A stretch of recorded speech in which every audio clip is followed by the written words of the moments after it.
Sentiment on Wall Street turned sour after Independence Day. The Federal Reserve and geopolitical jitters are to blame for the bitter aftertaste. The doom and gloom followed optimism expressed by investors at the end of the successful first 6 months of the year. US trading floors took a breather on a Tuesday. Financial markets outside the US traded sluggishly. Wall Street opened a new trading day on a pessimistic note. The benchmark indexes reversed down, extending their plunge before the opening bell. Futures on the US stock indexes signaled a gloomy opening. The S&P 500 is expected to trade in the corridor between 4,370 and 4,470 points. Futures on the stock indexes fell on Wednesday as investors are looking forward to the minutes of the Fed's policy meeting in June. They hope to find out clues to a further course of the Fed's monetary policy. The predictable down move was accompanied by alarming geopolitical signs. The trade tensions between the United States and China are proving up because U.S. Treasury Secretary Janet Yellen is due to arrive in Beijing tomorrow. Washington has banned Chinese firms from accessing cloud computing, and China has restricted the export of 2 key metals for chip manufacturing. Earlier this week, Beijing suddenly imposed restrictions on the export of certain gallium and germanium products from August 1, and this move has intensified the trade war with the United States and could potentially lead to new disruptions in the global supply chains. Analysts saw the move as a response to Washington's escalating efforts to curb China's technological advances. The restrictions are likely to affect the semiconductor and defense companies, and this could help China gain more leverage in the talks. China produces the bulk of gallium and germanium in the world, and the U.S. Department of Commerce will meet with the major metal producers on a Thursday to discuss export restrictions. In this context, shares of Tech Resources, the largest germanium producer in North America, recorded an increase of 0.11% in the sluggish trading on Tuesday. In the Canadian open market, the reaction was more tangible. Shares of 5 and Plus, a Canadian semiconductor and a high-performance materials company, jumped by 8.9%, while Neo Performance Materials, a gallium refiner and manufacturer of a gallium trichloride, leapt by 5.73%. On Wednesday, chip stocks such as Nvidia and Micron Technology fell by 0.7 and 0.8% respectively. Alarming bells have also sounded about the recovery of the global economy. In June, activity in China's services sector grew at its slowest pace in 5 months, as survey in the private sector showed.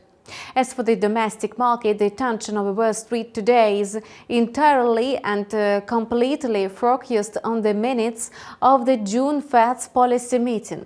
After more encouraging disinflation data in May, a Fed research paper released Friday showed that financial conditions were the worst since the banking crash more than a decade ago.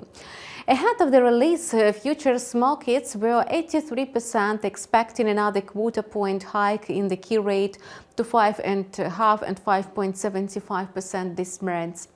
Aggressive rate hikes by the Fed could push the economy into recession by the year-end of the year and a drop in the U.S. stocks by 25%. This is the opinion of the chief market strategist of AFS Investments. The investment fund believes there is a 3% to 5% upside left in this rally as the stock market lacks support. In theory, There is a 20% to 25% downside margin due to the Fed rate hikes.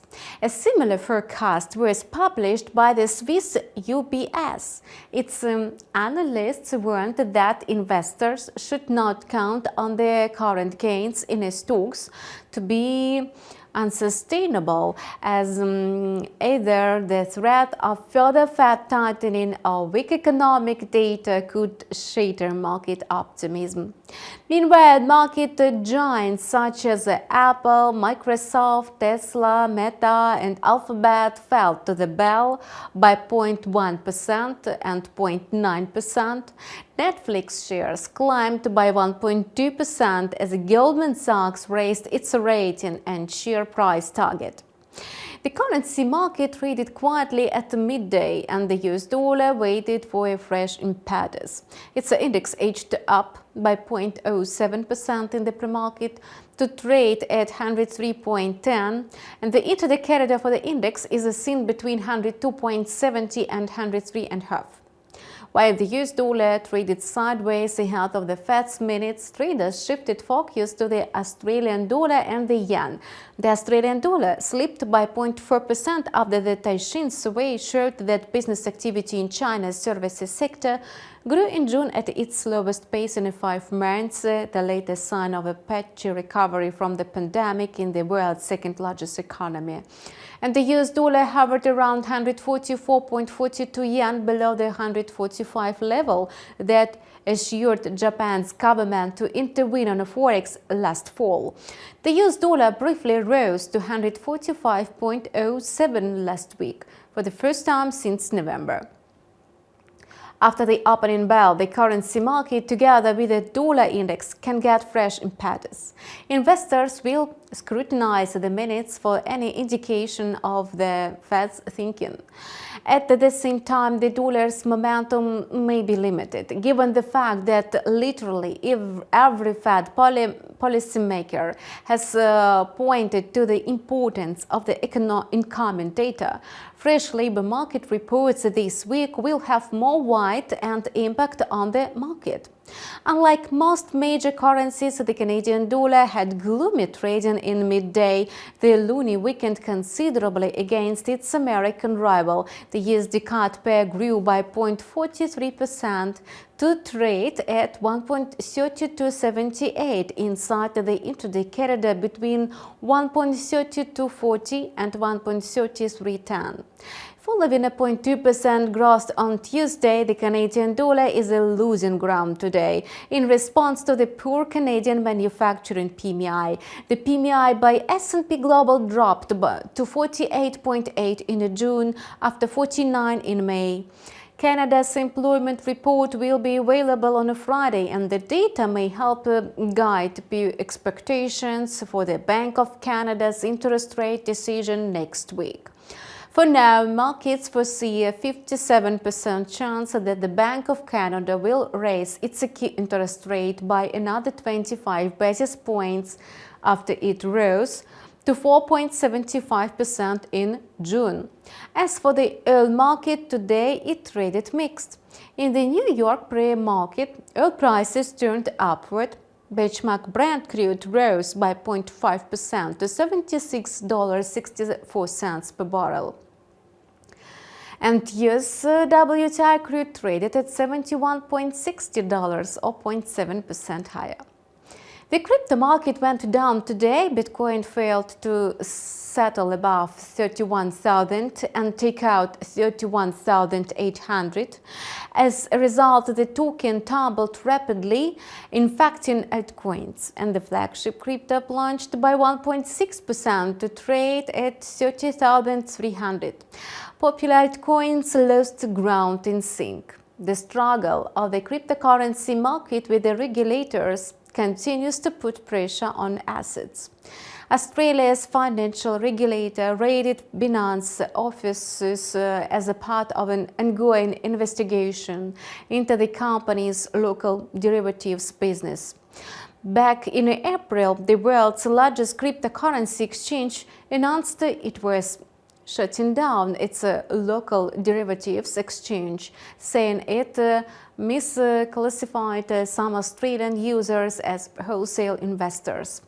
An ASIC spokesperson said they are unable to confirm or deny any operational details such as possible searches, but confirmed that the probe into Binance Australia is still underway.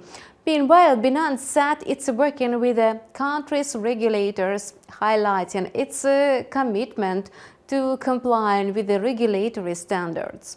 Meanwhile, on a Monday, billionaire investor Mark Cuban blasted the U.S. Secretary and Exchange Commission in a tweet. The billionaire stated that the watchdog choose the wrong path to regulate cryptocurrencies and is making mistakes. Last month, Mark Cuban presented proposals on how the Commission could regulate the cryptocurrency market, including a dedicated process for registering cryptocurrencies and developing a structure for registering tokens for the offering. Let's discuss the intraday outlook for Bitcoin. If the token fails to settle above 30,200, it will fall to 29,600. The alternative scenario suggests that the price could recover to 30,500 and higher to $30,800. InstaForex makes you aware of all developments in financial markets. Subscribe to our channel and see you online tomorrow.